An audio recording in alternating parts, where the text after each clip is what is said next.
राज्यसभेसाठी राष्ट्रवादीकडून राजेंद्र जैन यांना उमेदवारी। सुनेत्रा पवारांच्या रिक्त जागी गोंदियाच्या राजेंद्र जैन यांची वर्णी। जैन हे प्रफुल्ल पटेल यांचे निकटवर्तीय।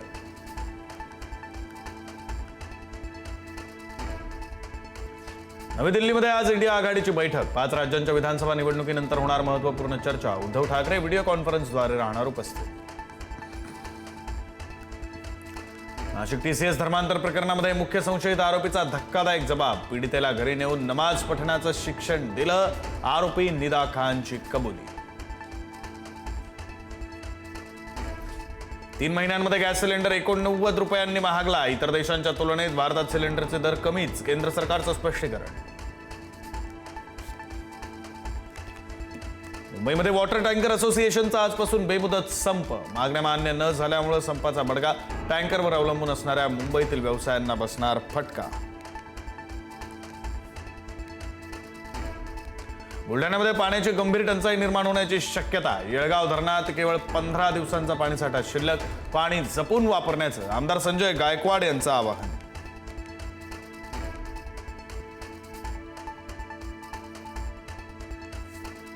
राज्यात अनेक ठिकाणी आनंदघनांची आनंद वार्ता। सिंधुदुर्ग जिल्ह्यामध्ये मान्सूनचा प्रवेश।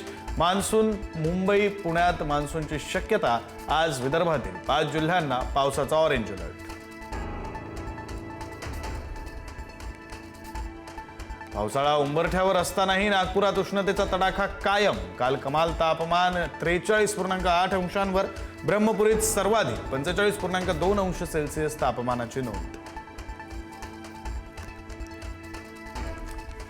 नवी दिल्ली विमानतळावर वादळासह पावसामुळे विमानांचं नुकसान। T2 वरील एअर इंडियाच्या 3 विमानांचं नुकसान। धावपट्टीवरील उपकरणं आदळल्यानं विमानं सेवेतून बाहेर।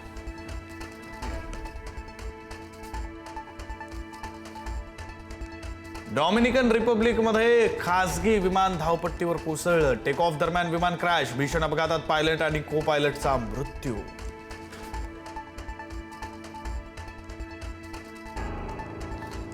इस्रायल इराण युद्ध पुन्हा पेटलं। ट्रम्प यांचा विरोध असूनही नेतन्याहूंकडून इराणवर हल्ले। इस्रायलने इराणमधील अनेक ठिकाणी डागले बॅलिस्टिक मिसाइल्स। इस्रायल लेबनॉन संघर्षाचा जागतिक तेल बाजाराला फटका। युद्धविराम संपताच कच्च्या तेलाचे दर कडाडले। ब्रेंट क्रूड आणि US क्रूड तेल दरात मोठी वाढ।